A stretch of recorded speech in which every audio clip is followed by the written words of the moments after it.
నమస్కారం సుబ్బారావు గారు. నమస్తే అండి. నాకు చాలా వరకు ఫాదర్స్‌ని చూస్తే వాళ్ళ పిల్లల కోసం పడే కష్టాలు అంతా ఇంత కాదు అని చెప్తూ ఉంటారు. అండ్ ప్రతి కూతురికి డాడీ అనే వ్యక్తి ఒక రియల్ హీరో అని చెప్పొచ్చు. సో ఒక కూతురులాగా ప్రతి తండ్రి కూతురు కోసమైనా కొడుకు కోసమైనా ఏ విధంగా ఆలోచిస్తారు సార్? దీనికి సరిగ్గా సరిపోయేటువంటిది ఒక అద్భుతమైనటువంటి లేఖ ఉందండి. ఒక తండ్రి తన పిల్లల కోసం రాసినటువంటి మార్గనిర్దేశన లేఖ అండి. ఓకే. ఇందులో కొన్ని వాక్యాలు మనసుకు అలా అత్తుకుంటాయండి.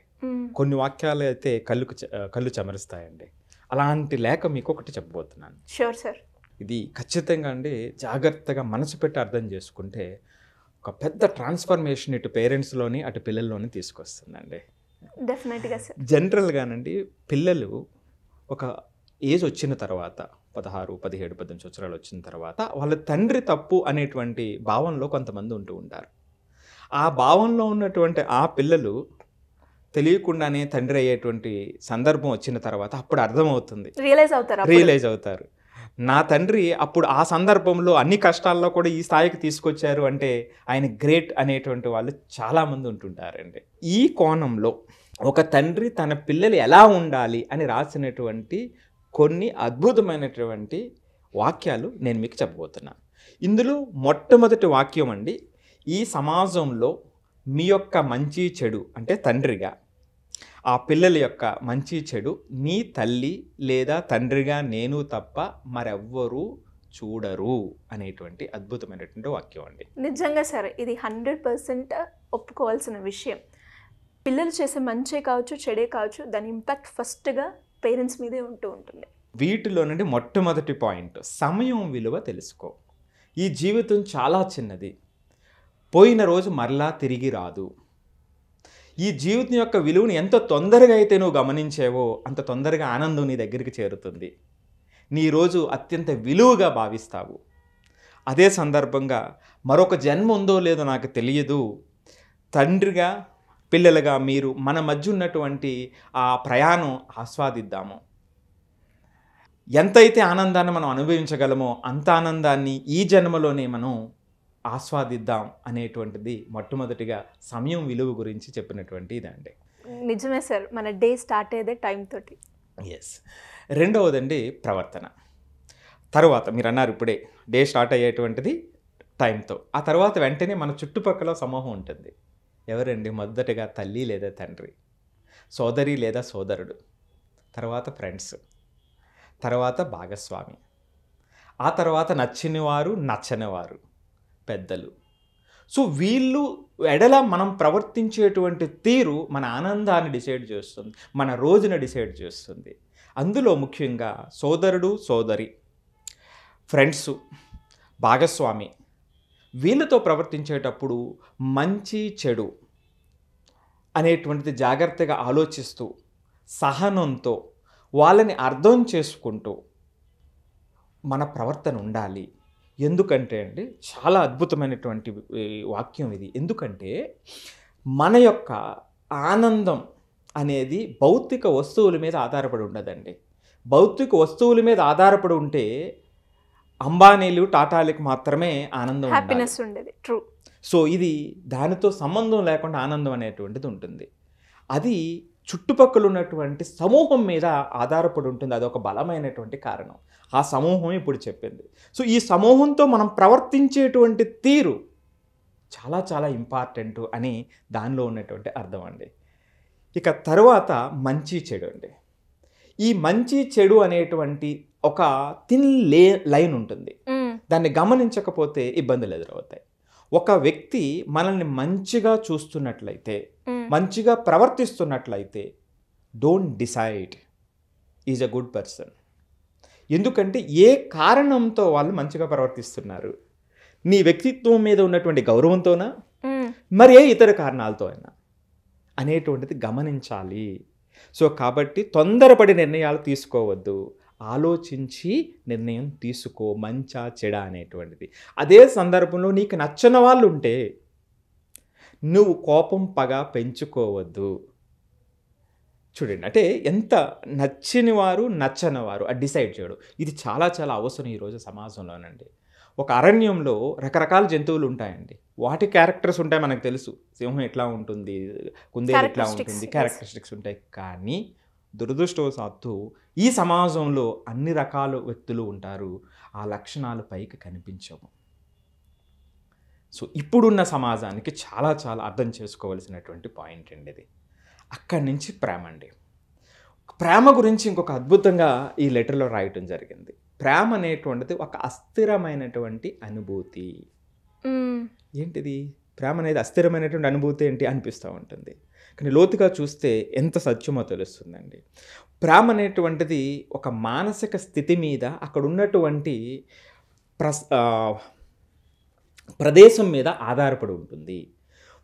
ఒక వ్యక్తి మనల్ని బాగా అభిమానిస్తున్నటువంటి వ్యక్తి మనకు దూరం అయినప్పుడు వెంటనే మనకి బాధ వస్తుంది. కొన్ని సందర్భాల్లో ఆ బాధ తీవ్రమైనటువంటి వేదనకు దారితీస్తుంది. ఇప్పుడున్న ప్రజెంట్ సిచ్యువేషన్ అలానే ఉంది అని చెప్పుకోవచ్చు సార్. బికాస్ ఒక పర్సన్తో మనం కనెక్ట్ అయినప్పుడు డిటాచ్మెంట్ ఎలా అవ్వాలో తెలియక మానసికంగా చాలా కృంగిపోయిన వాళ్ళని మనం చాలా చూస్తూ ఉన్నాం, చాలా ఎగ్జాంపుల్ చూస్తూ ఉన్నాము.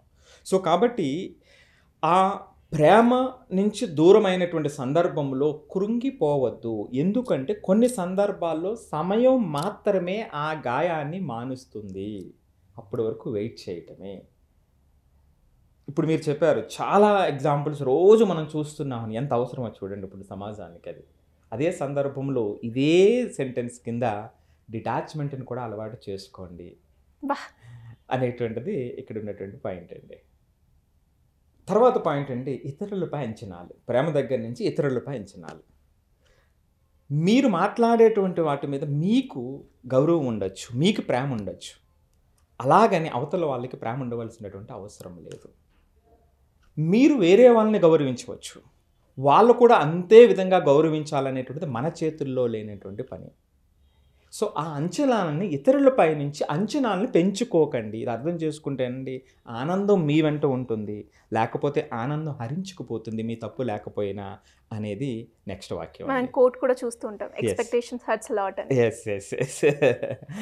సో ఆ తర్వాత అండి షార్ట్ కట్స్ అండి. తర్వాత పాయింట్ షార్ట్ కట్స్. జీవితంలో ఈ రోజున లక్కీ డ్రిప్లు, లాటరీలు మయం అయిపోయింది. వెంటనే ఇన్స్టెంట్గా రిజల్ట్ వచ్చేయాలి. జీవితంలో అలా జరగదు. విజయానికి రాజమార్గం అంటూ ఏమీ ఉండదు. నీ యొక్క నిరంతరం ఒక మెట్టు తర్వాత ఇంకొక మెట్టు ప్రయాణం జరగాల్సిందే. సో ఆ జరిగేటువంటి క్రమంలో నిన్ను నువ్వు నెక్స్ట్ లెవెల్కి మలుచుకొని ముందుకు వెళ్తావు. సో కాబట్టి షార్ట్ కట్స్ వెనకాల పరుగు పెట్టవద్దు అనేటువంటిది నెక్స్ట్ పాయింట్ అండి. అక్కడి నుంచి నెక్స్ట్ పాయింట్, జ్ఞానమే నీ ఆయుధం. కొంతమందికి అండి, చాలామంది పిల్లల్లో సహజంగా ఫలానా వ్యక్తి పెద్దగా చదువుకోలేదు కానీ ఈ స్థాయిలో ఉన్నాడు అంటారు. దాని అర్థం ఆయన చాలా స్పష్టంగా రాసినటువంటిది లెటర్లో. దాని అర్థం చదువుకోకపోతే విజయాన్ని సాధిస్తావని కాదు, వాళ్ళు ఆ ప్రయాణంలో సాధించినటువంటి జ్ఞానం ఇంపార్టెంట్. అది చాలా చాలా ఇంపార్టెంట్. నేర్చుకున్న లెసన్స్ ఇంపార్టెంట్. సో అది మన జీవితాన్ని డిసైడ్ చేస్తుంది.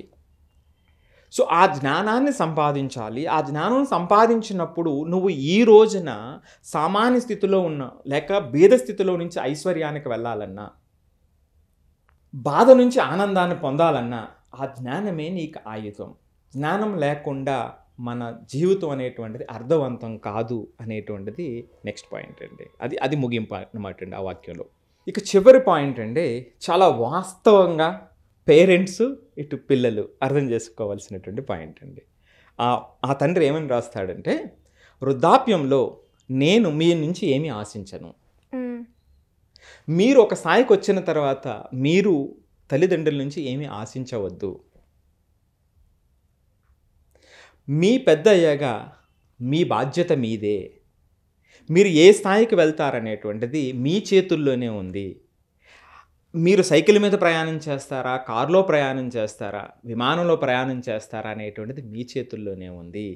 సో కాబట్టి మీరు ఈ క్రమంలో ఈ జీవితంలో ఇప్పుడు చెప్పినటువంటి పాయింట్స్ ఏవైతే ఉన్నాయో వీటి ద్వారా మీరు ఆర్జించేటువంటి జ్ఞానం, ఇతరుల మీద మీకున్నటువంటి ప్రవర్తన, ప్రేమ డిటాచ్మెంట్ మధ్య ఉన్నటువంటి సన్నని గీత ఏదైతే ఉందో దాన్ని అర్థం చేసుకోవటం, నచ్చని వారు నచ్చిన వారు ఇద్దరి మధ్య మీరు చేసేటువంటి ప్రయాణం, షార్ట్ కట్స్కి వెళ్లకుండా జ్ఞానమే ఆయుధంగా మీరు చేసేటువంటి ప్రయాణమే మీ యొక్క లక్ష్యాన్ని నిర్దేశిస్తాయి, మీకు ఆనందాన్ని చేరువ చేస్తాయి.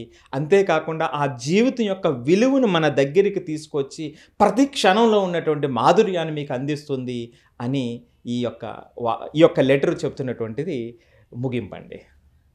నిజంగా సార్, ఒక్కసారి కనుక మీరు చెప్పిన ప్రతి ఒక్క పాయింట్ ఇన్ డెప్త్గా కనుక సెన్స్ చేయగలిగితే ప్రతి ఒక్క దాంట్లో చాలా మీనింగ్ ఉంది. అంటే ఒక్కొక్క స్టేజ్లో కూడా అంటే మనము మన బిహేవియర్ ఏ విధంగా ఉండాలి, మంచి చెడుని ఎలా గుర్తుపట్టుకోవాలి, అండ్ ఆ తర్వాత ఈ మధ్యకాలంలో మనం ఎక్కువగా చూస్తున్నాం ప్రేమ, డైరెక్ట్గా వెళ్ళిపోతున్నాం, అందులో ఇన్వాల్వ్ అయిపోయి అందులో నుంచి రావడానికి ఎన్నో అవస్థలు కొన్నిసార్లు జీవితాలు కూడా లాస్ అవ్వడం కూడా మనం చూస్తూ ఉన్నాం.